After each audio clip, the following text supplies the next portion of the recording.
Welcome all of you guys in this video. So today I am going to talk about a net framework error, which is .NET framework 4.6.1 or later update is already installed in this computer. This is not a big thing, friends.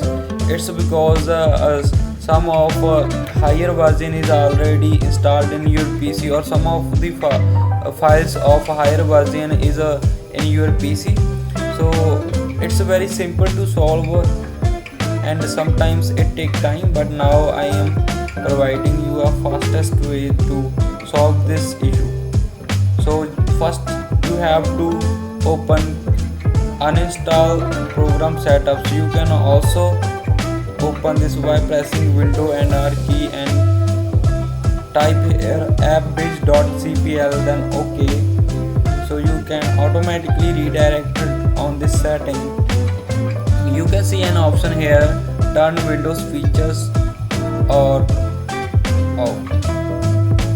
So once you reach here, you will get this first folder will be unticked in your PC. So you just have to enable. I already solved this problem, so I don't have to tick what in your case you have to tick on first one and then OK.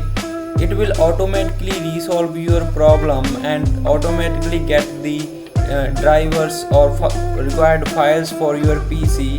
I researched a lot about this, but I didn't get any solution, and now I got it and I resolved my problem, and all the features which requires a net framework 4.6 or lower, it's working, and all the features are also working. So you can solve your problem like this. It's very simple and fastest way. Sometimes it may create problems, so you have to uninstall the runtime or redistribute able files. So you can also try with this, but this will help you more than it. This will definitely solve your problem. Windows can automatically get files and download into your PC, so your issue will be solved. Thank you.